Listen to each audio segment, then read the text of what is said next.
నమస్కారం ETV news కి స్వాగతం ఈనాటి ముఖ్యాంశాలు పోలవరం ప్రాజెక్ట్ 45.7 మీటర్ల ఎత్తులో నిర్మిస్తామన్న చంద్రబాబు 2027 నాటికి పూర్తి చేస్తామని స్పష్టీకరణ జనవరి నుంచి డయాఫ్రమ్ వాల్ పనులు ఏపీలో రహదారుల నిర్వహణపై సీఎం వినూత్న ఆలోచన అవుట్ సోర్సింగ్ ఏజెన్సీకి అప్పగించే యోచన ఉభయ గోదావరి జిల్లాల్లో పైలట్ ప్రాజెక్ట్ ఋషికొండ భవనాలపై మండలిలో వాడివేడి చర్చ వైసీపీ అక్రమాలపై మంత్రుల మండిపాటు ఒక్కో ఎస్ఎఫ్టీకి 26,000 ఖర్చు పెట్టడమేంటని ప్రశ్న వరంగల్ను తెలంగాణకు తలమానికంగా మారుస్తామన్న రేవంత్ అభివృద్ధిని అడ్డుకునే వారితో జైలు ఊచలు లెక్కబెట్టిస్తామని ఘాటు హెచ్చరిక తెలంగాణలో మళ్లీ కేసీఆర్ మొక్కను మొలవనీయబోమన్న సీఎం అసెంబ్లీలో చర్చకు రావాలని సవాల్ కేంద్ర మంత్రి కిషన్ రెడ్డిపై తీవ్ర విమర్శలు తెలంగాణలో కాంట్రాక్ట్ ఉద్యోగుల క్రమబద్ధీకరణ జీవో కొట్టేసిన హైకోర్టు ఇప్పటికే రెగ్యులరైజ్ చేసిన వారిని కొనసాగించవచ్చని ఆదేశాలు మహారాష్ట్రలో రేపే అసెంబ్లీ ఎన్నికల పోలింగ్ 288 నియోజకవర్గాలకు ఒకే విడతలో ఓటింగ్ పటిష్ట ఏర్పాట్లు చేసిన కేంద్ర ఎన్నికల సంఘం రష్యా ఉక్రెయిన్ యుద్ధానికి 1000 రోజులు కొత్త అణు విధానంపై పుతిన్ సంతకం భవిష్యత్తు పరిణామాలపై ప్రపంచ దేశాల ఆందోళన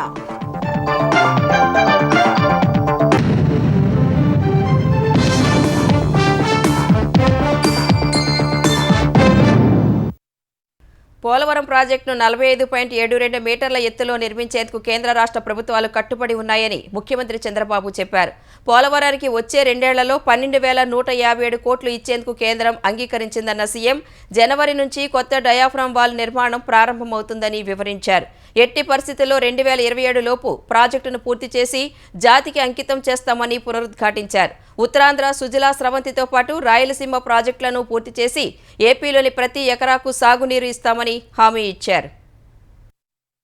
ఆంధ్రప్రదేశ్ అసెంబ్లీలో సాగునీటి ప్రాజెక్టులపై విస్తృత స్థాయి చర్చ జరిగింది. సాగునీటి కొరతను శాశ్వతంగా అధిగమించేందుకు నదుల అనుసంధానం ఆవశ్యకతను పలువురు సభ్యులు గుర్తు చేశారు. ఈ చర్చపై మాట్లాడిన సీఎం చంద్రబాబు గత 5 ఏళ్లు తెలుగుదేశం అధికారంలో ఉంటే పోలవరం 2020-21 నాటికే పూర్తయ్యేదని తెలిపారు. 2014 నుంచి 19 వరకు తాము చేసిన కష్టాన్ని గత ప్రభుత్వం నాశనం చేసిందన్నారు. తొందరపాటు తగదని కేంద్ర సంస్థ చెప్పినా గత ప్రభుత్వం వినలేదన్న చంద్రబాబు ప్రాజెక్టు పనులను పర్యవేక్షించకపోవడం వల్ల డయాఫ్రమ్ వాల్ దెబ్బతిందని వివరించారు. ఇప్పుడు కొత్తగా నిర్మించాల్సి రావడం వల్ల 990 కోట్లు అదనపు భారం పడిందన్నారు. గతంలో పోలవరం గురించి అడిగితే పర్సెంటా అరపర్సెంటా అని అవహేళన చేశారని మండిపడ్డారు. గత ప్రభుత్వం పోలవరం ప్రాజెక్టు ఎత్తును 41.15 మీటర్లకు తగ్గించిందన్న చంద్రబాబు కానీ 45.72 మీటర్ల ఎత్తులో నిర్మించేందుకు కట్టుబడి ఉన్నట్లు చెప్పారు. ఈ ప్రాజెక్ట్ ఎత్తు వచ్చి 45.72 మీటర్లు. ఆ మధ్య కాలంలో వీళ్లే ఒప్పుకొని 41.15 ఓకే అని చెప్పి ఆ ప్రాజెక్ట్ ని ఫేజ్ 1 కింద ఇచ్చేశారు. నేను ఒకటే చెప్పాను మొన్న కూడా, ఇది కేంద్ర ప్రాజెక్టు 45.72 మీటర్లు ఎత్తుకు కేంద్రం కట్టుబడి ఉంది, మేము కూడా కట్టుబడి ఉన్నామని చెప్పి కూడా నేను మీకు తెలియజేస్తున్నాను. 55,000 కోట్ల రూపాయలు ప్రాజెక్టుకి, ల్యాండ్ అక్విజిషన్ కి, R&R కి ఇవన్నిటికి ఖర్చు అవుతుంది. ఎన్ని ఆర్థిక ఇబ్బందులున్నా ఎన్ని సమస్యలున్నా అన్ని అధిగమించి ఎట్టి పరిస్థితుల్లో కూడా 2027 కల్లా పోలవరం పూర్తి చేసే బాధ్యత ఈ ప్రభుత్వం తీసుకుంటాం. జూన్ కాకపోతే 2-3 నెలల్లో ఎట్టి పరిస్థితుల్లో మీరందరూ గర్వంగా ప్రజల దగ్గరికి పోయి చెప్పుకునే విధంగా ఈ ప్రాజెక్ట్ పూర్తి చేసే బాధ్యత ఈ ప్రభుత్వం తీసుకుంటుందని చెప్పి కూడా నేను మీకు తెలియజేస్తున్నా. పోలవరం ద్వారా నదుల అనుసంధానానికి సంకల్పించామన్న సీఎం ఉత్తరాంధ్ర సుజల స్రవంతిని పూర్తి చేస్తామంటూ మ్యాప్ ద్వారా వివరించారు. గోదావరి నీళ్లు ఇవన్నీ కూడా పోలవరం ద్వారా మీరు చూసినప్పుడు ఉత్తరాంధ్ర సుజల స్రవంతి, అదే మరి వంశధార స్టేజ్ 2, ఫేజ్ 2, తోటపల్లి, తారక రామాతీర్థ సాగరం, మహేంద్ర తనయ ఆఫ్షోర్, మధ్యవలస, జంజావతి, వంశధార, నాగావళి అనుసంధానం కూడా చేసి అక్కడ చూస్తే పైన నాగావళికి కూడా అనుసంధానం చేస్తున్న వంశధారని. సో దట్ ఎక్కడ చూసినా అన్ని నదులు అనుసంధానం చేస్తూ ఫైనల్ గా ఈ ప్రాజెక్ట్ నుంచి ఒక 200 TMC పైకి కిందికి వాడుకునే పరిస్థితి వస్తుంది. రాయలసీమ ప్రాజెక్టుల స్థితిగతులను కూడా వివరించిన చంద్రబాబు ప్రణాళికాబద్ధంగా ముందుకెళ్తూ వాటిని పూర్తి చేయడం సహా సరిహద్దు రాష్ట్రాలతో సమస్యల్ని కూడా పరిష్కరించుకుంటామని పేర్కొన్నారు. ఆంధ్రప్రదేశ్లో పవర్ నెట్వర్కింగ్, వాటర్ నెట్వర్కింగ్ సహా రహదారుల నెట్వర్కింగ్ చేయాలని ముఖ్యమంత్రి చంద్రబాబు అభిప్రాయపడ్డారు. వైసీపీ ప్రభుత్వ హయాంలో ఏపీలోని రోడ్లపై లక్షల గుంతలు పడ్డాయన్న చంద్రబాబు వచ్చే ఏడాది జనవరి నాటికి వాటిని పూర్తి చేస్తామన్నారు. ఇందుకోసం ఇప్పటికే 850 కోట్లు విడుదల చేశామన్న ఆయన సంక్రాంతికి గ్రామాలకు వచ్చే ఏపీ వాసులకు పొరుగు రాష్ట్రాల వారికి ఏపీ రోడ్లే సమాధానం చెబుతాయన్నారు. ఏపీ ప్రభుత్వం వద్ద డబ్బు లేనప్పటికీ వినూత్న ఆలోచనలు ఉన్నాయన్న సీఎం రాష్ట్రంలో రోడ్ల నిర్వహణపై వినూత్న ఆలోచన చేసినట్టు చెప్పారు. జాతీయ రహదారుల తరహాలో అవుట్సోర్సింగ్ ఏజెన్సీకి రోడ్ల నిర్వహణను అప్పగించే యోచన చేస్తున్నట్లు తెలిపారు. ఉభయ గోదావరి జిల్లాలో పైలట్ ప్రాజెక్ట్ అమలు చేయనున్నట్లు వివరించారు. ఈ రోజు రోడ్లు ఉన్నాయి అధ్యక్ష, నాకైతే అర్థం కావడం లేదు. ఇంకా పార్ట్ హోల్స్ అని పూర్తి చేసే పనిలో ఉన్నాం. 1-2 అయితే పర్లా కానీ కొన్ని లక్షల గుంతలు పట్టినాయి అధ్యక్ష. 5 ఏళ్లు గుంతలు తవ్వడం తప్ప ఇక్కడ పని కాలేదు. ఇప్పుడు ఈస్ట్ గోదావరి, వెస్ట్ గోదావరి ఒక ఆలోచన మాత్రం. మొత్తం 2 జిల్లాల్లో ఉండే రోడ్లన్నీ అవుట్ సోర్సింగ్ ఏజెన్సీ ఎవరైతే బాగా చేయగలుగుతారో ఒక టెండర్ పిలిచి నేషనల్ హైవేస్ వారిగా మొత్తం ఇస్తాం. విలేజ్ నుంచి మండలానికి ఎక్కడ టోల్ ఇవ్వం, మిగిలిన టోల్ ఇస్తాం. అది కూడా కార్లు, లారీలు, బస్సులు వాళ్ళే ఇస్తారు. దీనివల్ల కొంత డబ్బులు పే చేయాల్సి వస్తుంది. ఆ డబ్బులు పే చేసే బాధ్యత, వైబిలిటీ గ్యాప్ ఫండింగ్ ఇచ్చే బాధ్యత ప్రభుత్వం తీసుకుంటాం. ఇది బాగుందంటే మీరు ప్రజలందరినీ కన్విన్స్ చేయగలిగితే నేను ఇమ్మీడియట్ గా పని ప్రారంభిస్తా. రుషికొండపై ఉన్న విలాసవంతమైన భవనాలపై ఏపీ శాసన మండలిలో వాడివేడి చర్చ జరిగింది. రుషికొండ భవనాలపై సభ్యులు అడిగిన ప్రశ్నలకు మంత్రి కందుల దుర్గేష్ సమాధానం ఇచ్చే సమయంలో అధికార ప్రతిపక్ష సభ్యుల మధ్య పరస్పర సవాళ్లు, మాటల యుద్ధం చోటు చేసుకున్నాయి. రుషికొండపై ఉన్నవి ప్రభుత్వ భవనాలేనన్న వైసీపీ ఎమ్మెల్సీ బొత్స సత్యనారాయణ ప్రస్తుత ప్రభుత్వం ఎలాగైనా ఉపయోగించుకోవచ్చని తెలిపారు. ఈ విషయంలో అధికార పక్షం ఇష్టానుసారం మాట్లాడొద్దని వ్యాఖ్యానించారు. నిబంధనలకు పాతరేసి రుషికొండపై భవనాల నిర్మాణం ద్వారా గత వైసీపీ ప్రభుత్వం ప్రజాధనాన్ని భారీగా దుర్వినియోగం చేసిందని మంత్రి కందుల దుర్గేష్ తీవ్రస్థాయిలో మండిపడ్డారు.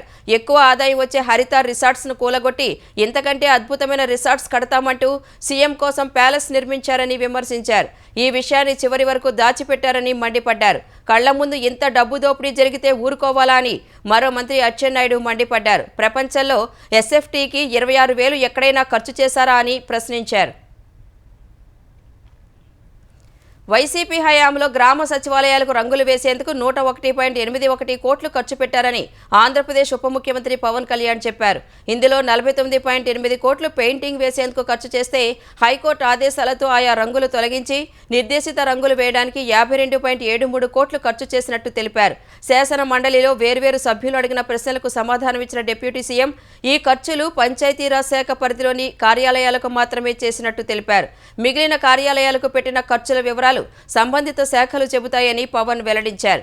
ఇదే సమయంలో గ్రామాల్లో డంపింగ్ యార్డుల సమస్య పరిష్కారానికి 10-12 గ్రామాలకు కలిపి డంపింగ్ యార్డులను పెట్టే యోచనలో ఉన్నట్లు చెప్పారు. త్వరలో పూర్తి కార్యాచరణను ప్రకటిస్తామని వివరించారు.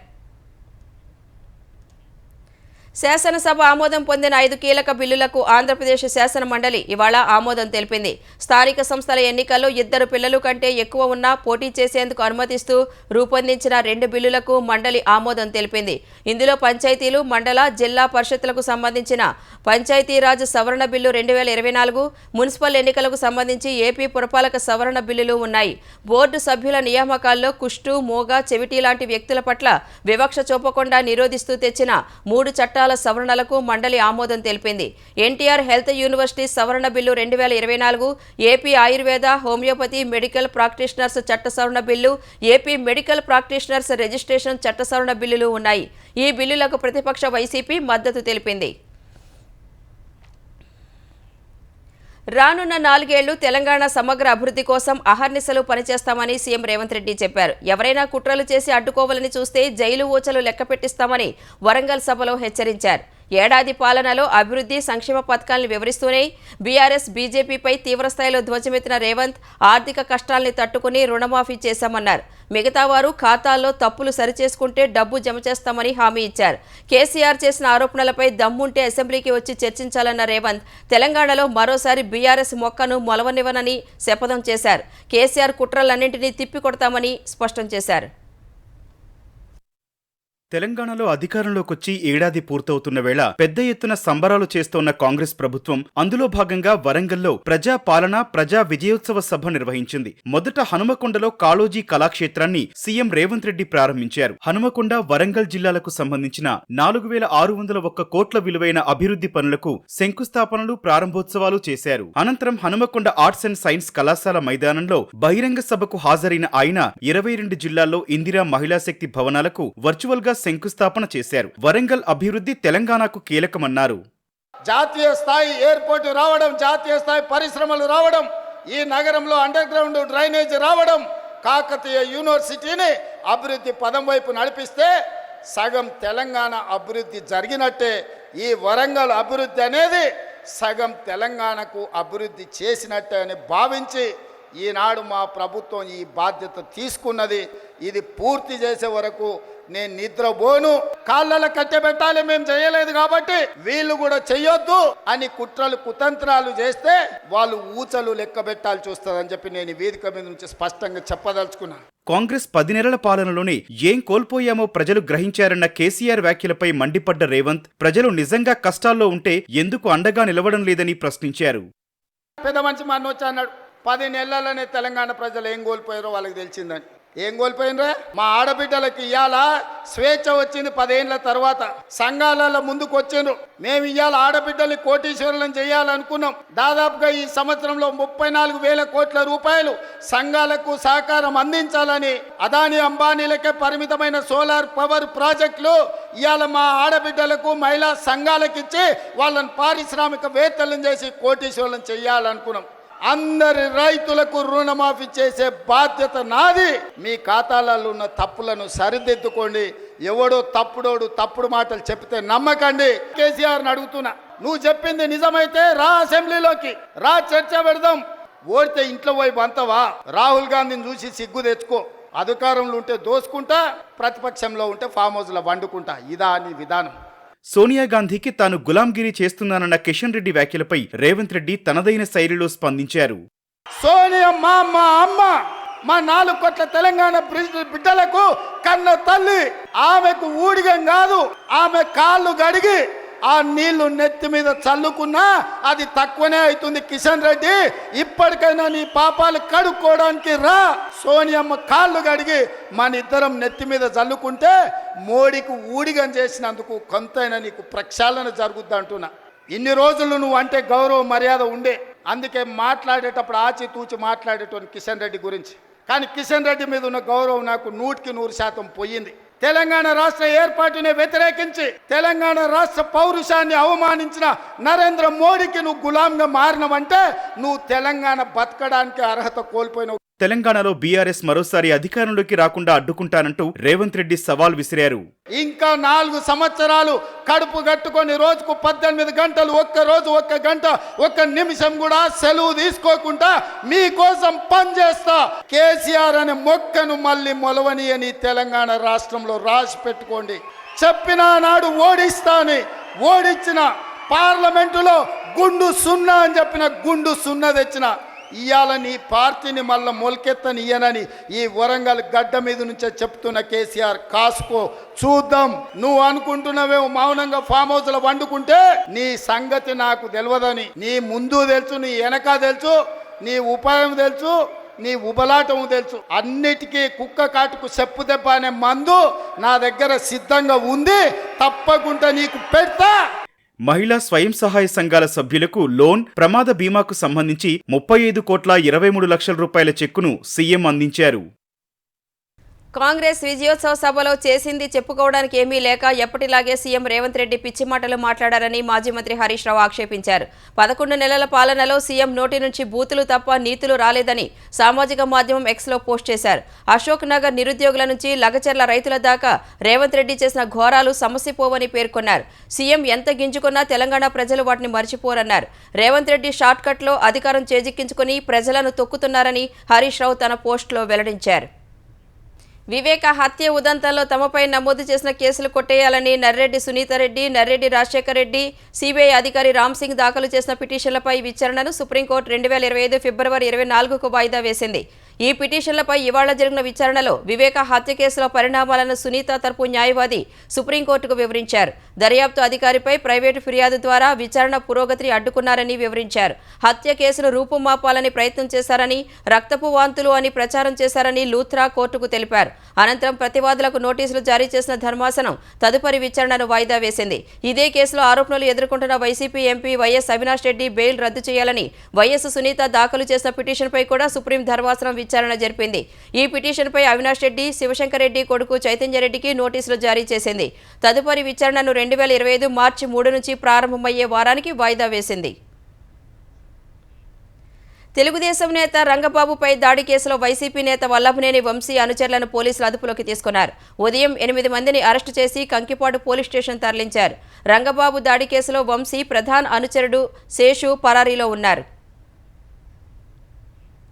తెలంగాణలో కాంట్రాక్ట్ ఉద్యోగులను క్రమబద్ధీకరిస్తూ జారీ చేసిన జీవోను హైకోర్టు కొట్టేసింది.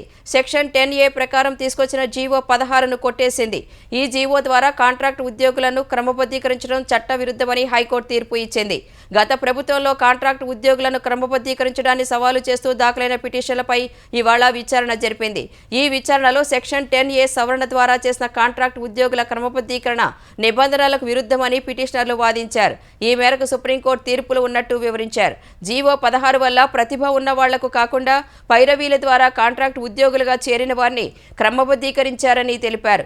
క్రమబద్ధీకరణను కొట్టివేసి నోటిఫికేషన్ల ద్వారా నియామకాలు చేపట్టేలా ప్రభుత్వాన్ని ఆదేశించాలని కోర్టును కోరారు. అటు 2009 నుంచి కాంట్రాక్ట్ ఉద్యోగులుగా పనిచేస్తున్న వాళ్ల పనితీరు, ఇతర అంశాలను పరిగణలోకి తీసుకుని క్రమబద్ధీకరించారని ఉద్యోగులు తెలిపారు. ఈ దశలో తమను తొలగిస్తే ఎన్నో ఇబ్బందులు పడే అవకాశం ఉంటుందని విన్నవించారు. ఈ వాదనలు విన్న హైకోర్టు జీవో 16ను కొట్టేస్తూనే ఇప్పటికే సెక్షన్ 10A ద్వారా క్రమబద్ధీకరించిన ఉద్యోగులను మాత్రం తొలగించొద్దని ఆదేశించింది. ఇకపై భర్తీ చేసే ప్రభుత్వ ఉద్యోగాలన్నీ చట్ట ప్రకారం చేపట్టాలని స్పష్టం చేసింది. రంగారెడ్డి జిల్లాలో తెలంగాణ ప్రభుత్వం ప్రతిష్టాత్మకంగా చేపడుతున్న ఫ్యూచర్ సిటీకి ముందడుగు పడింది. 4వ నగరానికి రోడ్డు కోసం రెవెన్యూ అధికారులు భూసేకరణ ప్రక్రియను మొదలుపెట్టారు.